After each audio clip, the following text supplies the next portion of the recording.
Good evening, everyone. Good evening. Well, I sort of apologize.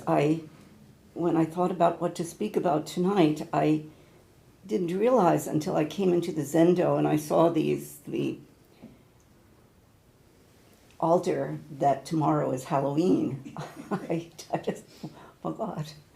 Even though it's all over the place, it's in the stores, it's just everywhere. But I think maybe I can swing it around to do something. But I was referring to the book, some of our conversation that we had on Saturday from Eido Roshi's book.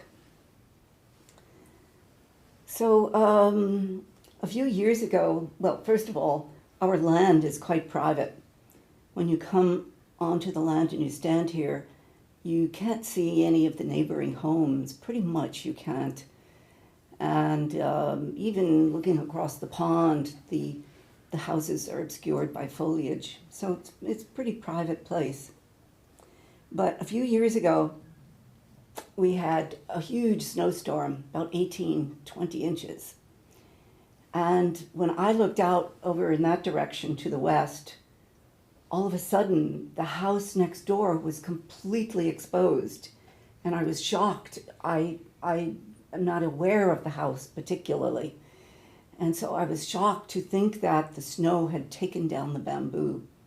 Just totally, the weight of the snow just obliterated the bamboo. But as the day went by, all of a sudden, one stalk popped up. And then another, and then another. And after about a day, the whole bamboo, little tiny forest that we have out there was suddenly there again. So in the book that Eido Roshi is speaking about, he's speaking about the willow and how the willow has this capacity to bend and to just go with things as they are and to be flexible. And the bamboo is very similar, although in very, very cold weather, way in the north of Japan, when you are sitting zazen, you can hear the bamboo crack. It's a horrible sound, and it just will crack, and the bamboo, the stalks just go down.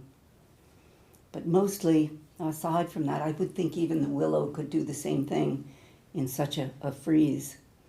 But the bamboo has this capacity to bend itself, to soften itself, to sway back and forth and not be so rigid, even though it's an amazingly rigid plant. At the same time, it's a grass. And the industrial strength bamboo is stronger than steel, actually. So it is just an amazing plant. But at the same time, it has this beautiful bendability, and it can soften and meet the ground and come back up again. So Eido Roshi, in the same part of the talk that we had on Saturday, and as a matter of fact, he mentions it throughout the book. He just drops it in every once in a while, and he just says, and of course, we give ourselves over to zazen and we drop the ego. And then we recognize the Dharma that is egoless, and he does that throughout the book. So there's this sense of non-ego in the ability of the willow and the plants to just bend and to come back up again and to go with things as they are without becoming rigid. So this business of ego, for the life of me, I don't know why it gives us all so much trouble. I mean, everybody in the world. Why is the ego so difficult for us? It is so extraordinary a phenomenon to me. And so it's, of course, in Zen practice, the ego is nothing but delusion.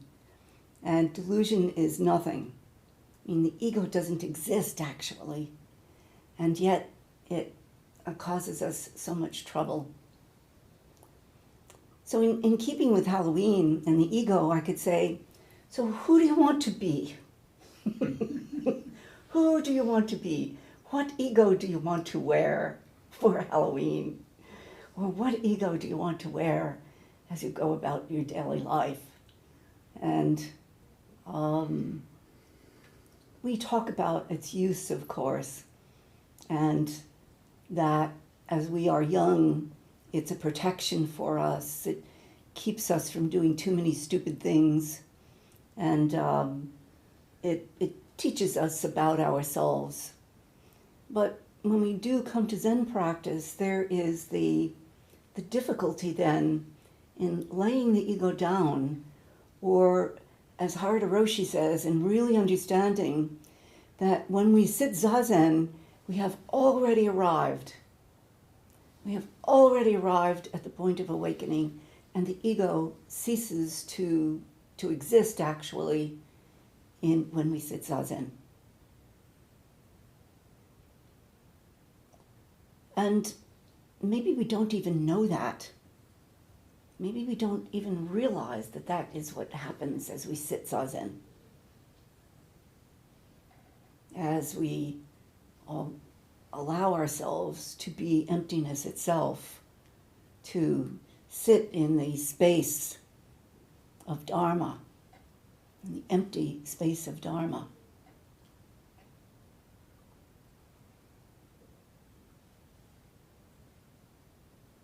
I don't know, but I thought that I would raise this discussion tonight because Harada Roshi is so simple about it. He doesn't make a problem out of it. Just give up all deluding relationships. Objects are what you reflect. You will not be turned around or shaken by circumstances.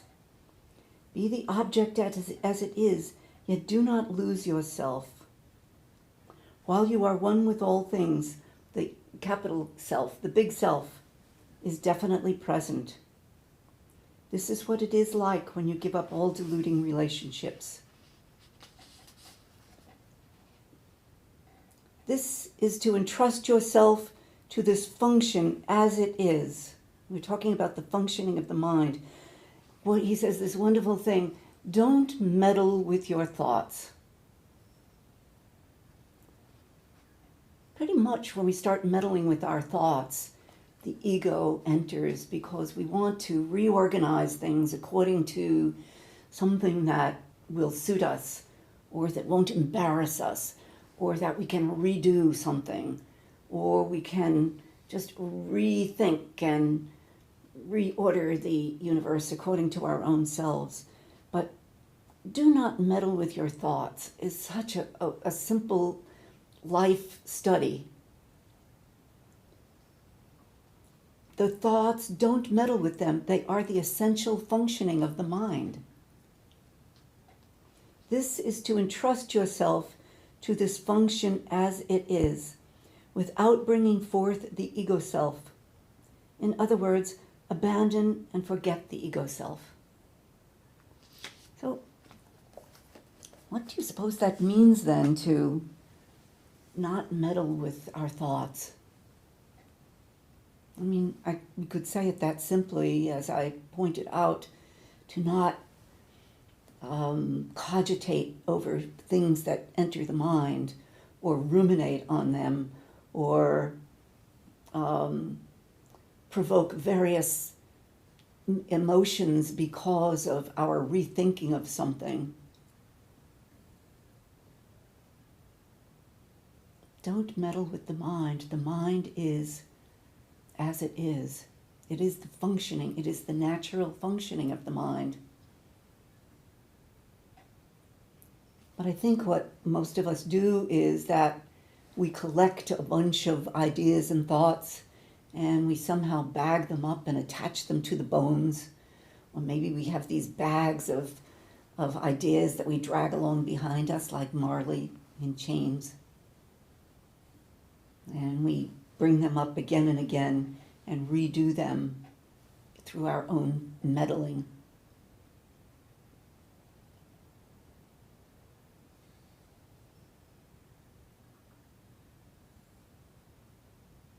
So we talked also in a couple of past Saturdays then about the or when we sit and we start thinking about things and we create story and we create content in Zazen. And we drew another picture on the other side in which we drew a circle and we created the context of sitting, which is to be here with one another, to be sitting face to face, facing the wall or face to face, or the cushion and all that supports the possibility of our sitting is the context. And then Zazen itself is the empty space, being in emptiness, the expression of emptiness.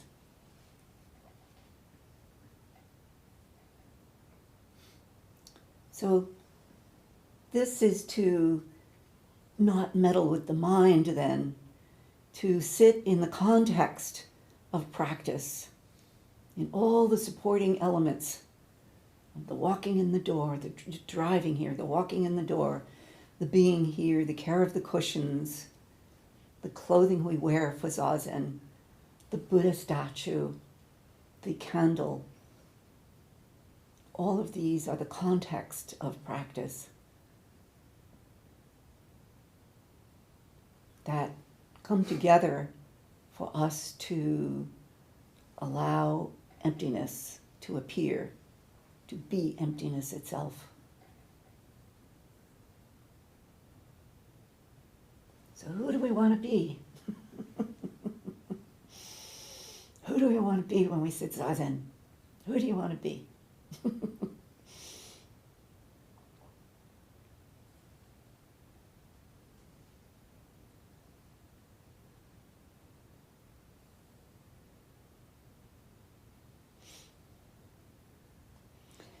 I know there are some stories connected with Halloween, and there are some practices about Halloween that some Zen centers do, and I actually, about a month ago, I thought about it, but it went out of my mind again, and there's some practices that are related to the spirits coming around and the banging on pots and pans and yelling and so forth and so on to send away the spirits and the ghosts, to keep the ghosts away.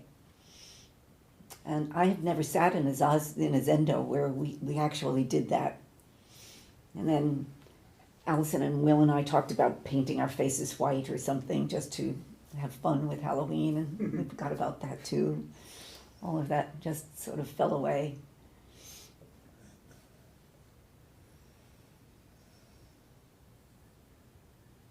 But Halloween in our culture is a night of spirits.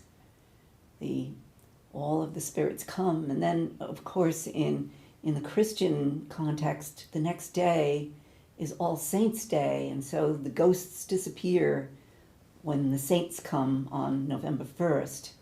And so, but on Halloween we celebrate the phantoms and the ghosts and the witches and all of the things that go with Halloween.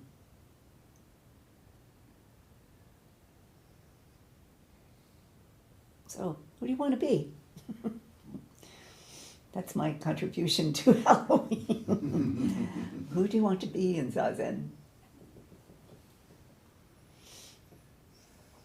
Where we essentially disappear, and all of the content we hold disappears in Zazen, and we just sit. For this brief period of time in a day, we just sit. Allow all of the masks to just fall away. Allow the sense of ourselves, or whatever ideas we have about ourselves, fall away.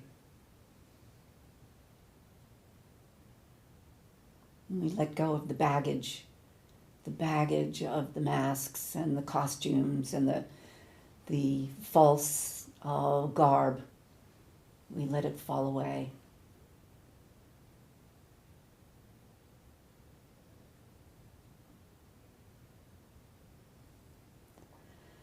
So, who do you want to be? So that's what I have for tonight. Working it around into Halloween, so sorry. And maybe you have some questions or thoughts about, yes, well. I just find like the juxtaposition of those two sentiments of like who do you want to be and not meddling with the mind to be just so like they both seem so natural in their singularity, but together what does that mean? That we do both? Well, it's the natural functioning of the mind is to think, to have thoughts. So we don't have to give them away. We don't have to meddle with them. We don't have to make them into something. But this this notion of like that we have control over the type of person we are or the type of person we become seems itself so natural. But it's almost to control thought. You mean by not meddling? By asking the question, who do I want to be? In Zazen.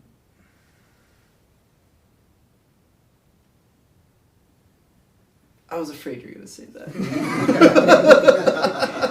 I was meaning it specifically to Zazen. I know that. Yeah, and it's yeah. like, I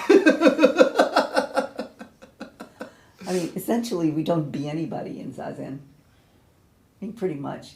You know, the practice of Zazen is to let go of the masks, to let go of the nature of the small self. So... I guess like that rational part of my mind, it wants to take that lesson, sort of that Zazen lesson, and then like apply it to everything else, which it doesn't seem to work that way. Well, I mean, it could to some degree. I mean, we all have to think, and we have to function in the world, and we have to be, you know, cognizant of what's going on, and we have to plan, and so there's a lot we have to do. I think Maharada Roshi is talking about those kinds of thoughts in which we build the ego around the thoughts itself. That's really what he's talking about. Not that you shouldn't function in the world, but you know, when we see the ego appear by right of our building a story upon it, or building some kind of house of cards, as we have spoken about, then, you know, that's what he's talking about. Not that you shouldn't function with the mind, of course. Of course you should. But it becomes problematic when we build a story that is not accurate, or we build a self that we think we are. That is not accurate either. That is not really who we are.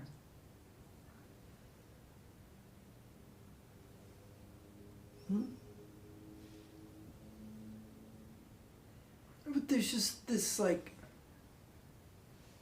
I think in the spirit of Halloween, it's like what costume could I theoretically wear? It's like any costume imaginable. It'd be great fun. I feel like this sort of applies to ourselves. Yeah, it might. It might, you know, you might have a super ego, you know, you're going to be Wonder Woman or something like that. No problem. It's just play. It's just a night. It's just kind of fun. But I know it's fun. But then to like contrast that with this idea of not meddling with the mind, even as we have so much control over like who we are, even, or just our identity itself. That we don't have control over that, you're saying? That we do. Oh, we do.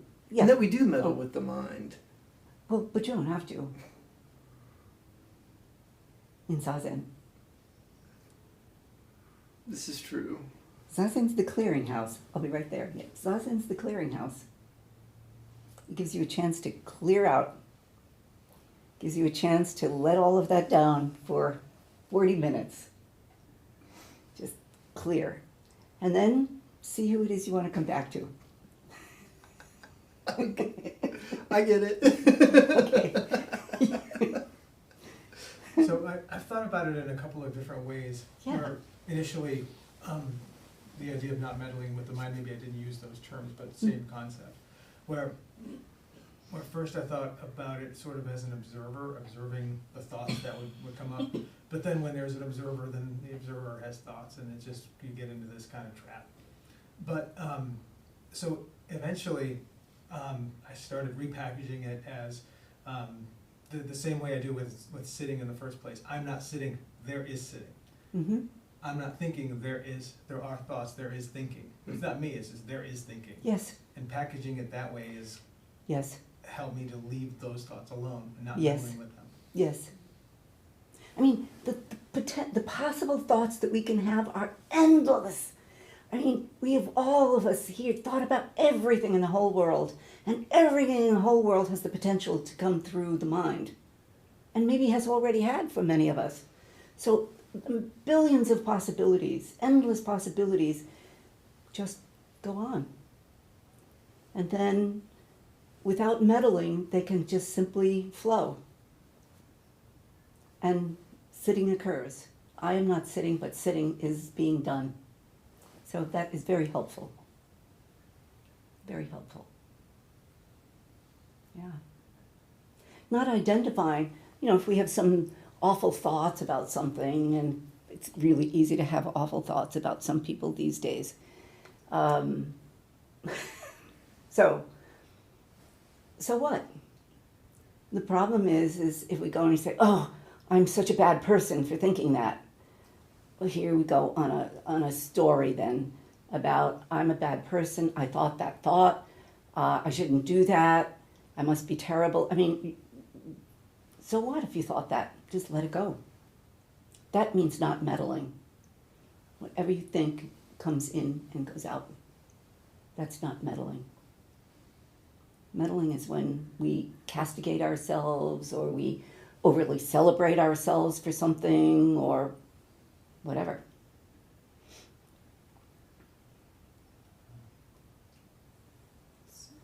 So in that moment, is that the creation of the delusion of the ego? Mm-hmm. And Yes. as soon as we do that, Yes.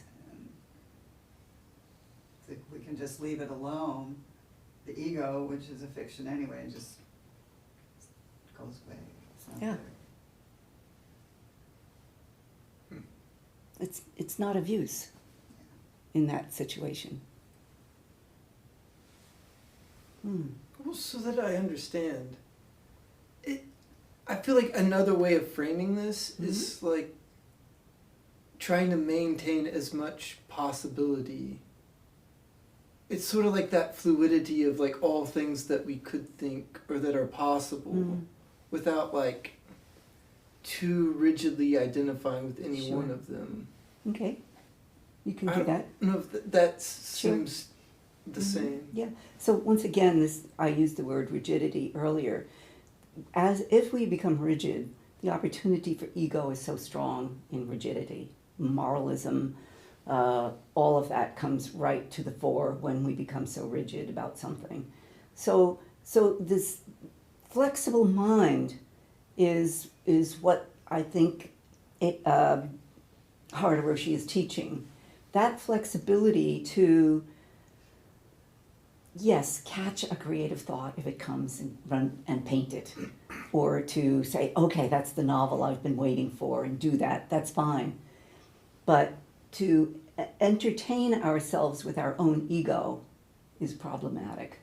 So to be flexible enough to allow the mind to just be itself the same way as we breathe. We just breathe naturally.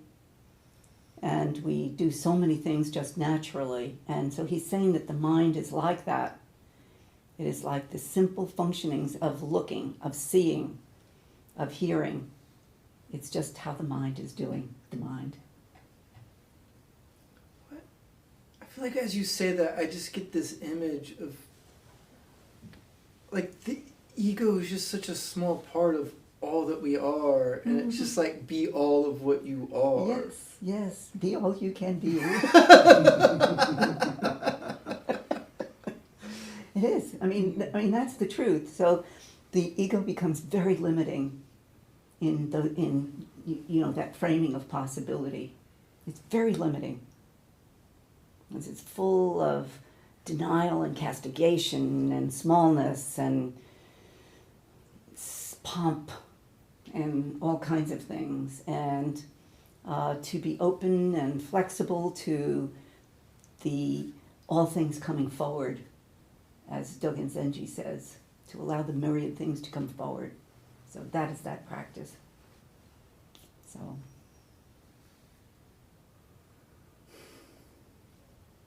Yes, Del. I was thinking back about the costumes, and you were talking about what you want to be in Zazen. It seems to me that Zazen is taking the costume off. Yes, Okay, of course. Yes. Yeah. that's all. Yeah, right. Yeah. So I'm suggesting that for so many of us, we sit down and we create content. And so I'm saying to the content, who do you want to be? Would you like to let go of the content and sit and be the empty Buddha? Who do you want to be? Yeah. So, yeah. What I find kind of interesting in my own practice, if I practice hard for a couple of weeks, I rebel a little bit. Mm-hmm. I don't want to do this. I don't like this. Yeah. And then I have to spend a few days fighting with myself and then getting back into it, Yeah. and I can't quite figure out why I don't like it, if that makes any sense. It's possible, I don't know, we'd have to Yeah, talk more sure. about it, but it's possible that it becomes a rigid practice. I have to do that. Maybe. And practice ought to be as natural as washing your face. It's incredible simplicity. So when we make it a rigid thing, we hold it too tightly, we are bound to rebel. I mean, that's a cue that I've made it too tight, holding it too tightly. So open it up, let it go. Sit when you intuitively feel it's right to sit, and then come back again to sit with ease. So, I mean, for most of us, we come to New Year and we make a resolution, and by golly, I'm going to do that thing. It lasts about a week and a half or two because, oh golly, I have to do that, or I can't do something, whatever it is. And we drop it because it becomes too stuck. We become stuck in the mind around it. So Zazen is as simple as washing one's face.